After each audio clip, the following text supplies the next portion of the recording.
Hey, how's it going, everyone? My name is Derek Afasi. I'm the owner of Afasi Financial Group and RetireSharp.com. Today's topic, I want to discuss in detail what is a 770 account, and more importantly, when should a 770 account be utilized for an individual retirement accumulation situation or retirement supplement situation, and then also when is it not necessary or where it could really blow up in someone's face. So I want to really dissect the pros and cons. Understand that I'm going to be non-biased towards this type of account. This is a type of strategy that I leverage towards my own retirement planning, but that does not mean that this is going to be successful for your guys' retirement planning. It really just depends if you fall into, a specific category, if you have a specific length of time before you're going to retire, and then what are the benefits. So I'm going to also show you how we design plans and how we could create more successful 770 plans, or different things for you guys to be aware of on what makes a really good a cash accumulation 7702 plan or 770 plan as opposed to something that you're just paying for a type of cost or a charge or an insurance related charge in there. So when viewing this, please have an open mind. Sometimes these things work really well.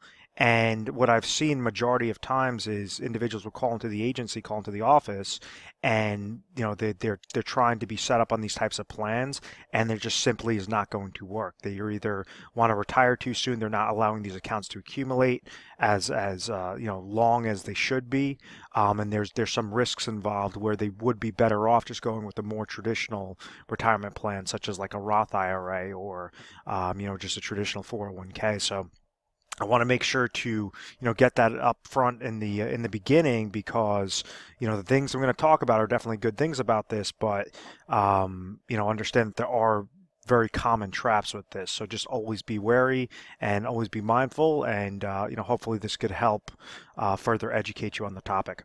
So this is just a type of marketing name first and foremost. 770 account or 770 account. What it's basing it off of is you have a lot of insurance agents that what they're doing is they're honing in on Internal Revenue Code 7702 regarding the different tax benefits within a permanent life insurance policy. And when structured the proper way, which is really important to understand because you have to structure it the proper way, there's a way that you could leverage max cash value within that plan. And this cash value could be utilized as a retirement supplement for your later years when you're looking to retire, whether that's before age 59 and a half or after age 59 and a half. There's different things that you could do to make contributions into these types of plans when they're structured properly, maximize out the cash value. And the ultimate results when done properly is you could accumulate those dollars. Those dollars could accumulate tax-free. You could pull those monies out tax-free, so you could receive tax-free income. And then the third level of importance will also be a tax-free death benefit. So these are the benefits of this type of plan. And I'm going to show you exactly what I mean by like how a traditional permanent life insurance policy works, then what typical advisors do or typical agents do to max fund a cash value plan, and then what we do differently in our office to try to make sure that we're squeezing out even more leverage, and why we've been very successful on a national basis of offering these types of plans only when the situation works for that individual. So typically whenever somebody's looking to utilize dollars to save for retirement, they're known as in their accumulation phase. They're trying to accumulate their dollars as much as possible. If they went and someone took $1,000 a month and was throwing it underneath their mattress, and they're doing that, they're placing away $12,000 a year for 10 years, they understand when they look underneath their mattress they'll have $120,000 that's sitting there. So that's a type of savings component. Well, rather than just randomly throwing dollars on your mattress or throwing into your savings account, what you lose to is something known as inflationary risk and purchasing power risk, and different things that is essentially an invisible negative or invisible pressure that's going against those types of savings accounts. So rather than just say, okay, I'm just going to hoard my dollars, never receive a gain, an additional gain on those monies, never receive a loss on those monies. I just want to be able to touch it and feel it and, never have any sorts of increases. That could end up hurting that person later on.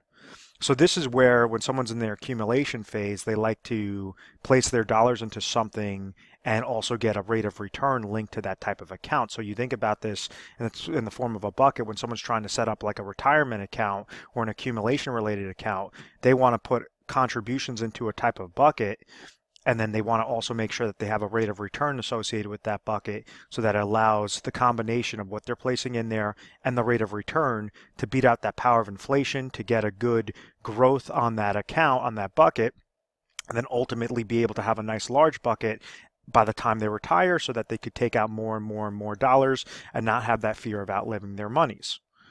And this is where the accumulation or accumulation strategies come into play, because the most common type of accumulation product or for retirement would be an employer 401k account, which is just it's a type of retirement account that's established through an employer.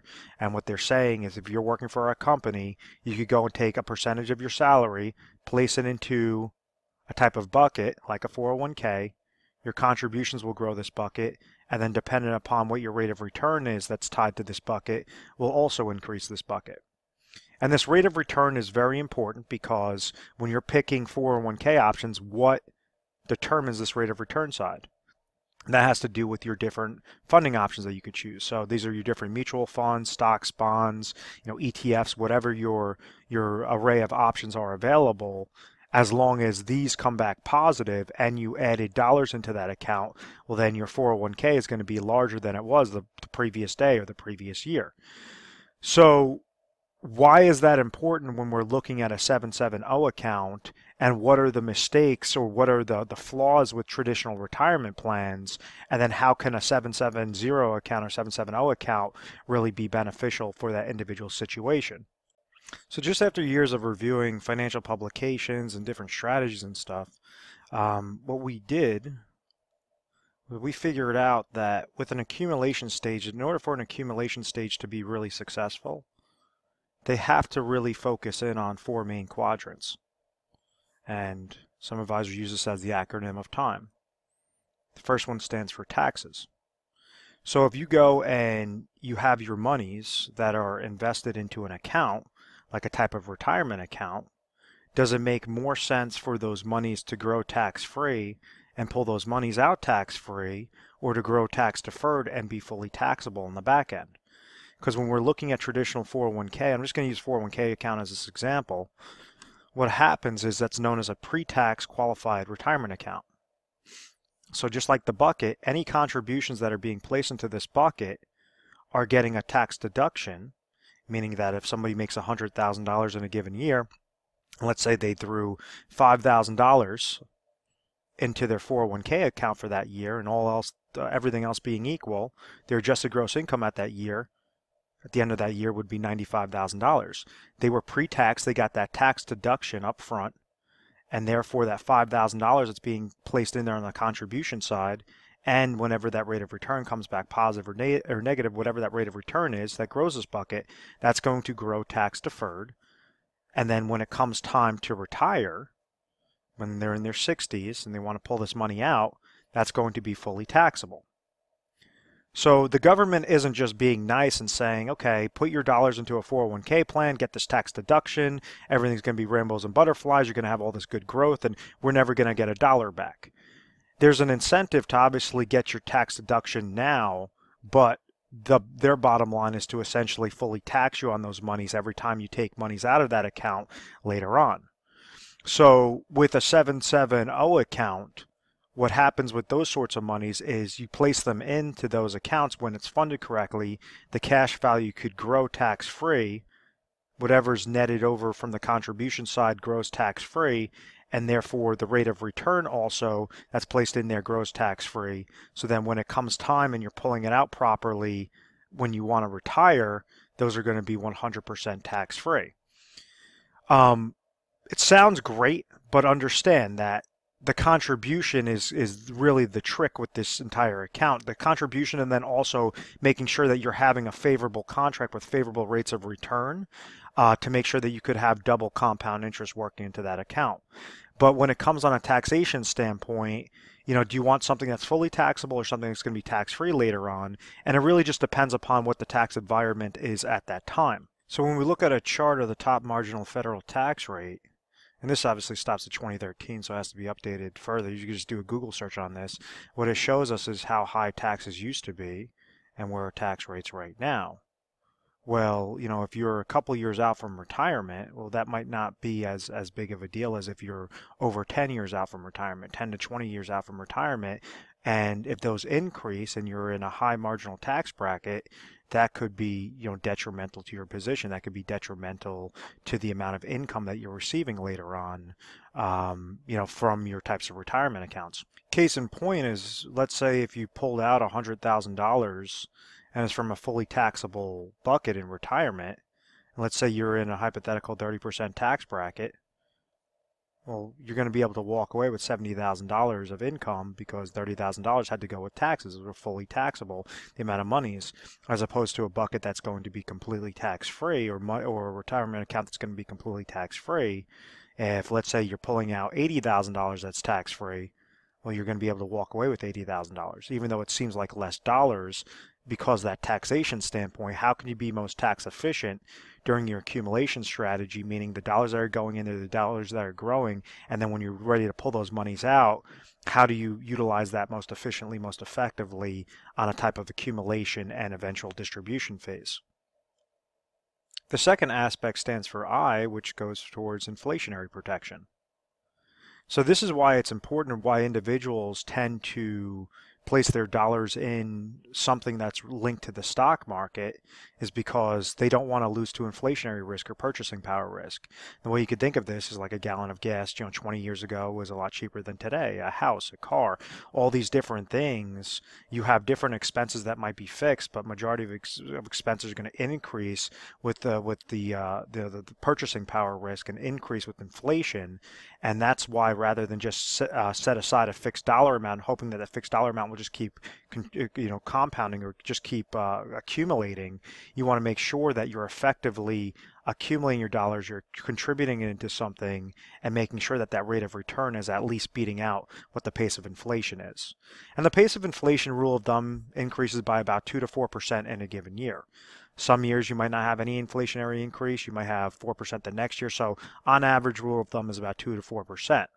So, that's a 401k can accomplish it, a traditional retirement account, a type of 770 account that could accomplish it. But understand that inflationary protection is a major player, especially when you have those 10, 20, 30 years out from retirement, or well into retirement, meaning that if you retire in the next 10, 15 years and then you're going to be living for another 20, 30 years beyond that, this is something that you want to have incorporated into your plan.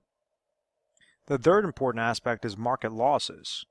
And how exactly can you try to restrict something known as your drawdown? And this is something that the world's most successful investors do, even when they're investing their money is in the market and they're investing their monies in risk of saying that the markets could go up, the markets could go down.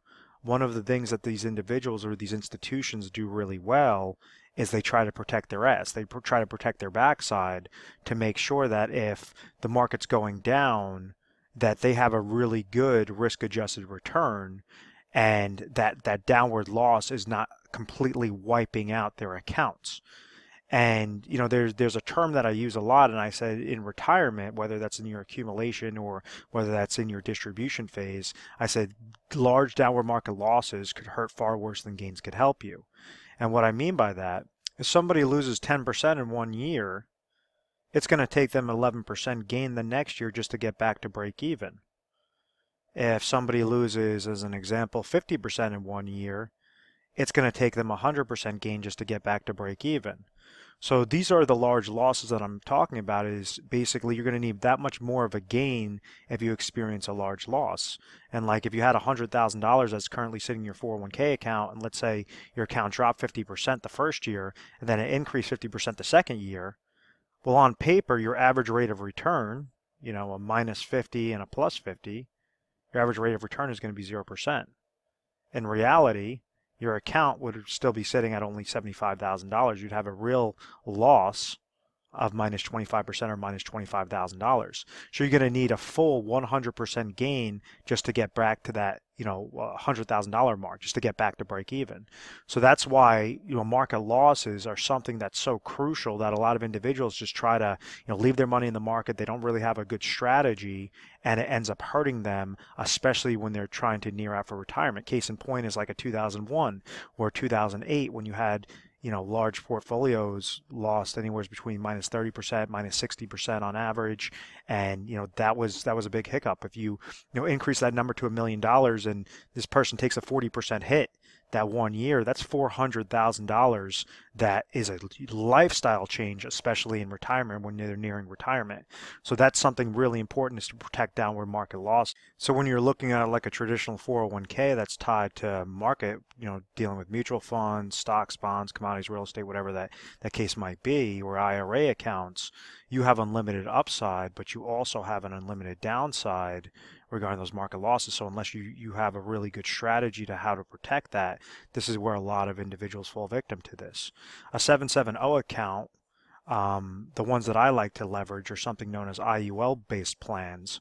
They grow when the stock market that it's linked to, when the index increases and gains 0%, you have a 0% floor, meaning you are not susceptible to those downward market losses whenever that stock market index goes down. So what it essentially allows is the contributions to go in there efficiently, effectively, and then that rate of return to not come back and be a detriment to that type of bucket. And like what I mean by that is, if you take a given 401k in 2008, that this individual was placing dollars in there for years and years and years, was placing so many contributions. They got this side correct. It was this side, this rate of return, that could be positive or could be negative. And when that came back negative, even something as small as a 30% loss, that cut their portfolio in a third, and essentially hurt them with trying to plan out to how they properly retire. With these types of accounts, you have a positive contribution side when set up correctly, and then that rate of return side will either be 0%, meaning that negative is not going to hurt it, or it's going to be based upon whatever indexing strategy that is. And it's all specific towards carriers, towards companies, and all of that. So I'm going to get into that in a little bit later. So now it brings us to our fourth most important aspect, which are expenses. And I think this is probably the most important thing, because if a 770 account is more expensive than a traditional retirement account, why would you go into this type of product line? And this is something where agents and advisors, they get this part wrong time and time again. Is what they try to do is always talk about these three main benefits, and then they steamroll whenever somebody asks them regarding the expenses. It's really important, if you are interested in a 770 account, or you're currently in the process of maybe getting set up, there's something that each agent could go and offer or show you, is something known as a cost of charges chart, where you could see to the decimal point what your current charges are currently, and then what they're going to be each and every year going forward. So if you're seeing astronomical monies that are coming out of a 770 account, and you know that those monies are a lot more expensive than what it would be going to a traditional retirement account, well, why would you go with that 770 account? It just doesn't make mathematical sense to do so. So that's the philosophy in getting set up in a 770 account. My basic rules, or my basic formula on this is, as long as somebody is over 10 years out from retirement, as long as they have about 10 years worth of accumulation that they want to set up, that might be a nice sweet spot for them regarding the 770 account. When they're before that 10-year mark, that's when the 770 account is typically going to be more expensive than a traditional play, and that's why I would typically recommend a traditional play. So, please be mindful of that, and I'm going to show you, okay, how does a typical permanent life insurance policy work, and then what are advisors doing to maximize out the cash value component, get into a 770 account, and then what do we do to further expand on that cash value accumulation and further expand on the amount of leverage that you could utilize with that type of cash value as a viable retirement supplement later on. So this is how a typical life insurance policy works. You might have seen this with other videos, but I'm going to correlate this to the conversation, regarding the accumulation phase. Each life insurance policy has something known as a death benefit that's attached to it. So with traditional life insurance, what happens is an individual is paying a premium dollar, and God forbid if they pass away, then this death benefit is going to get paid out to the beneficiaries, usually in the form of a lump sum. So if someone's putting in $1,000 into a plan and they have a $500,000 death benefit, this person makes one payment and then passes away, well, $500,000 now has to come off the life insurance company's books and get paid out to the beneficiary. So that's a large loss for the life insurance company. Any time that they're in risk to have these large losses, it's going to increase something known as net amount at risk, NAR.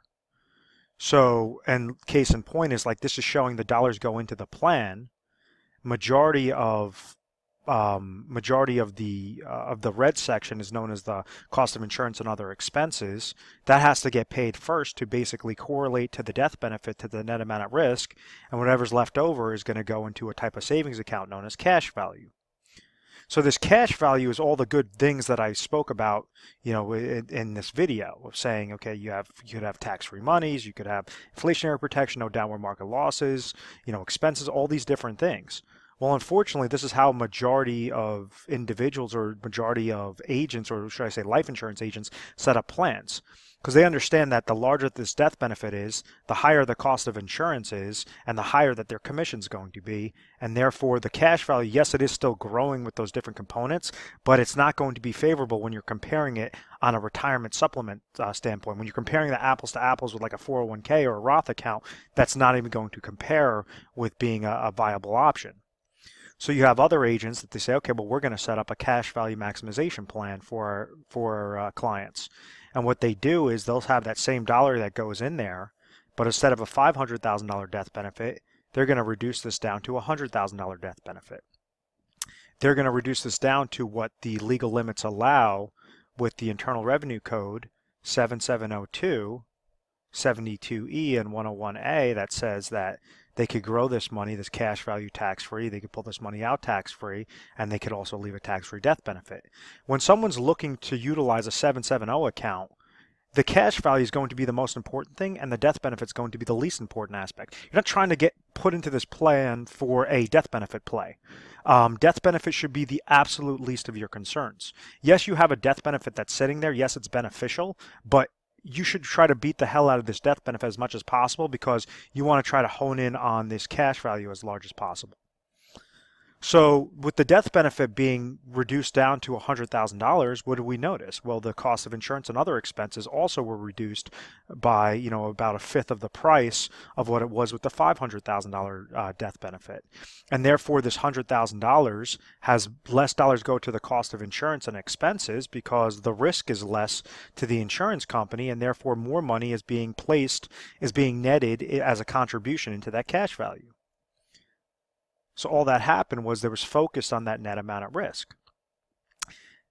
So whenever we set up plans, and I say, okay, well, other agents, they'll go and they'll try to set up these types of plans, and they'll just figure out this death benefit side, tweak down the death benefit and call it a day. And you're still leaving a large portion towards cost of insurance and other expenses.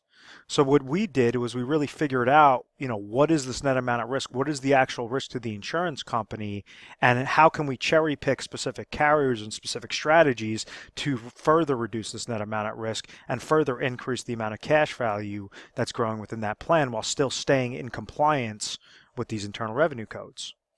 Because be mindful that the reason why you can't drop down this death benefit to like $1 and put $1,000 in there is because this would be known as a modified endowment contract, and therefore you're going to lose out on all those tax benefits that I mentioned previously. So if you have too small of a death benefit and too large of a cash value, well then it's known as a modified endowment contract, and it works like a type of non-qualified retirement plan. So it's very important to strip down this death benefit to bare bones legal limits, and then also make sure that this cash value is correlating with it as well. So when we set up our plans, we want it looking something like this, where you're still putting in that $1,000, that's fine. The death benefit is still sitting at the lowest that it can be, but we have a different cost of insurance and other expenses that are associated with our plans. what exactly did we do? Well, we honed in on a lower net amount at risk. With cash value plans, it's really important to make sure that this death benefit and this cash value are as close to each other as possible. This is known as the cash value corridor. So as cash value is increasing, we want death benefit to increase with it. If cash value goes down, we want death benefit to go down with it. So we want to keep these quadrants or this correlation as close to each other as possible to make sure that you're paying the smallest amount of cost of insurance and other expenses and reduces the net amount at risk to the insurance company, and make sure that in return you're receiving the least amount of costs. So that's one aspect, is making sure that that death benefit is as low as possible, then it's correlating. It has something known as a cash value corridor that increases when it goes up and decreases when it goes down, each and every day, each and every year during your accumulation phase. Now, the second aspect that also shows a significant difference is this lower net amount at risk. Is majority of carriers, 99% of carriers and contracts, they offer this death benefit in the form of a lump sum. So what this says is this person puts in $1,000 and they pass away, $100,000 has to now come off the insurance company's books in the form of a lump sum. So if we're using not $100,000, but let's just use a $300,000 example to help further explain this hypothetical situation. And let's say this person threw in $1,000, they have a $300,000 life insurance death benefit. Well, 99.9% of companies are with company A that says a lump sum. What we did is we found a company that has a patent pending design that pays this money out in the form of annuitization. And it's very sloppy handwriting, but understand that if they have $300,000 with company A and this person passes away, $300,000 now in that day has to get off of the company's books, off of insurance company A's books. With company B, what they're doing is they're saying, okay, we're going to not pay you $300,000 lump sum, but what we can do is pay you $10,000 per year for up to the next 30 years and make sure that, yes, you are still getting paid that death benefit. So what that does is it has a much lower net amount at risk with insurance company B, is because they're able to hold on to those dollars for a lot longer, able to invest those extra dollars that they don't have to take off of their books, invest that on the back end and make interest on interest on interest. Now, with somebody that's looking at this, you're saying, well, what the heck? I lost out on that death benefit. My beneficiaries aren't receiving that in a lump sum, which is exactly my point to say this is why the death benefit should be the absolute least of your concerns. There's two main components with this. First off, you want that death benefit to be as low as possible. Second off, you want this net amount at risk to be as low as possible. So therefore, even if it's getting paid out on an annual basis, a 30th each and every year for up to those 30 years, that's completely fine because you were able to leverage that cash value. They're still receiving a tax-free death benefit, but in the back end, it's significantly lowering that net amount at risk. It's significantly lowering those costs. And when I'm saying significant, it's not just off of like 2-3% cheaper, cheaper fees. It could be anywhere from 20% to 40% cheaper costs of insurance and other expenses when you're structuring it the right way with the correct carriers and the correct contracts, as opposed to just going blind into these type of 770 accounts. So if we're going back to that bucket aspect, everything I just explained was to add on more dollars from the contribution side. Remember, there's two sides to this accumulation phase. You have contribution side and rate of return. So if we're doing everything correctly and you have the most amount of dollars contributions going in there, well, you can't just call it a day. You also have to make sure that this is maximized as well. It's maximized in a very safe, efficient manner, and this is where we still cherry pick the carriers. We'd only find the ones that give us that annuitization phase on the death benefit, but then we also find ones that have really high either cap rates or really good indexing strategies. One in particular that we like to deal with, it actually has an uncapped index and a 0% floor. So if you go into that index and let's say the index gains 15% that year, you're going to have a plus 15% into your cash value on top of the contributions that you're placing in there. If let's say the next year that index loses 40%, well, you're going to have a gain of 0% in there. So it's going up whenever that index goes up and gain 0% whenever that index goes down. The mistake that's made is individuals just go into this type of plan and they'll go into a plan with like really low cap. So they'll have like an S&P 500 with like a 10% cap and think that, okay, that's a good contract, as opposed to other ones that might have 17% caps or might be completely uncapped indexes that make this rate of return much more favorable and overall grow your bucket at a much higher exponential rate of return or an exponential growth than just falling victim to those lower cap limits. So that's the main takeaway, is to make sure that you're stripping down those costs as much as possible. And second off, you're also finding really good indexing strategies and really good growth potential in there so that everything makes mathematical sense.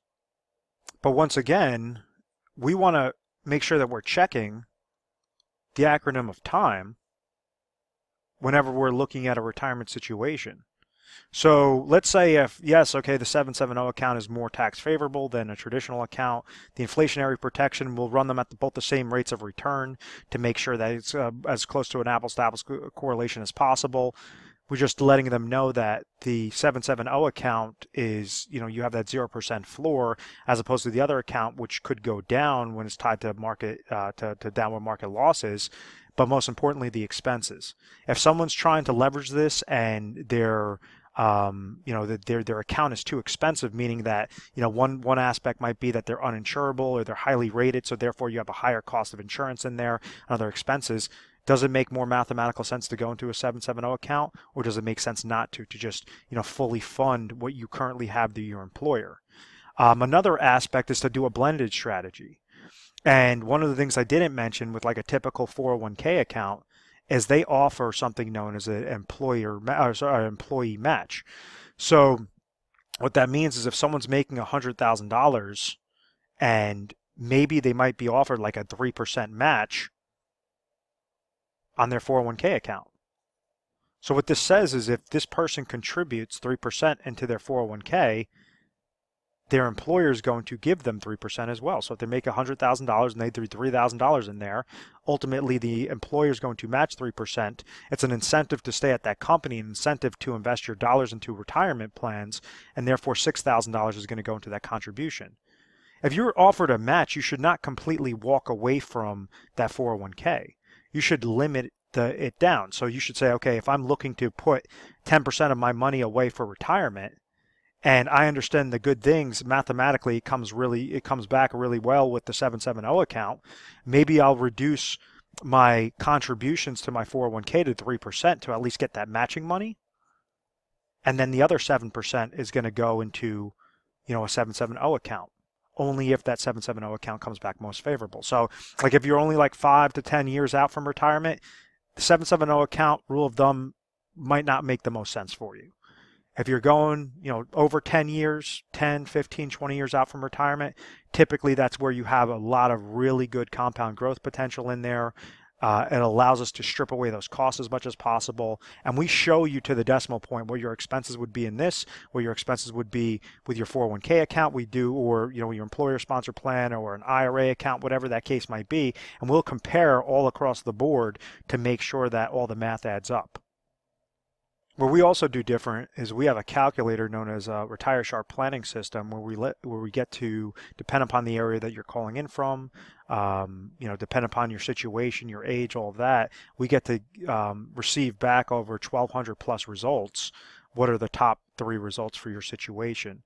What is the number 1 recommendation that we would make? And then we take that number 1 recommendation and we show you on a scientific basis how much should you place into this type of plan, or whether you should not place anything into this plan and maybe go into other avenues, that's going to be most effective, most efficient. If you're in the accumulation stage, well, there's specific strategies to leverage in an accumulation phase to be most efficient. If you're nearing that road from retirement, well, then there's something known as a preservation and distribution phase that you want to make sure that you're not commingling a preservation and distribution phase with an accumulation phase. Each one serves their own purpose. Each one has a specific set of rules to make sure that they're more efficient than the other. So, depend upon what your situation is. That's exactly what we're going to try to educate you on and make it very specific. But this could be leveraged really well. I do it for my own monies based upon my age, based upon the amount of dollars I'm placing in there. Some people watching this video say, what about Roth IRA? Roth IRAs are good, or Roth 401ks are really, really good.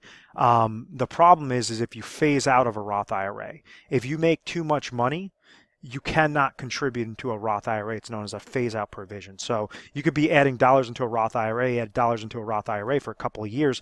All of a sudden, you have those aspirations. You're making more money. It puts you over that limit. Both you and your spouse go over that limit. Well, now you can't contribute any more dollars into a Roth IRA. So that's where that hiccup kind of comes into play. And that's why I didn't really focus the conversation on there. But we also show you comparisons if you want to see, Roth accounts or whatever that case might be. We want to make sure that we're as transparent as possible. And as long as the science, the math comes back, that's when we'll give you the recommendation. If it doesn't come back most favorable, we're going to tell you something else. We're going to tell you don't utilize this type of plan. So if you're interested in seeing if this would be beneficial for your exact specific situation, give our 1-800 number a call. 1-800-566-1002. We offer 24/7 customer service. You can give us a call mornings, nights, weekends, holidays, whatever the case might be. You're going to be speaking to an assistant, and then you just reference this video, and we'll make sure that a specialist will be either calling you back or be transferred directly to a specialist and go from there. I think a more efficient, more effective way to do that, to set up an appointment, would be by going through our website. And when doing so, you could type in retiresharp.com. You could click on the link within this video, and retiresharp.com and afossifinancial.com, they both go to the same place, but what you notice is a little icon pulls up on the right hand side, bottom right, and it allows you to book your strategy session. So you actually get to see our calendar, and then when you schedule your appointment, it's more locked in there, and then you just leave your little note, say, okay, I saw something on a 770 account, I'm interested, so we'll make sure that specialist gives you a call, at that specific point in time. And please understand that I also handle a bunch of the appointments myself. So if you're calling in and you want to speak to me directly, just ask to speak directly to Derek, or basically make that note on the digital calendar, and we'll make sure to to have me contact you directly and go from there. And I could explain more specifically to your situation what I've explained in this video and previous videos. But we're A+ rated on the Better Business Bureau. I believe it is because of our methodical process of education first through literature pieces, personalized videos, whatever that case might be. But I want to thank you for watching this video. Please feel free to subscribe to our YouTube channel, Retire Sharp, so you could have access to the most updated videos. Thanks so much, guys.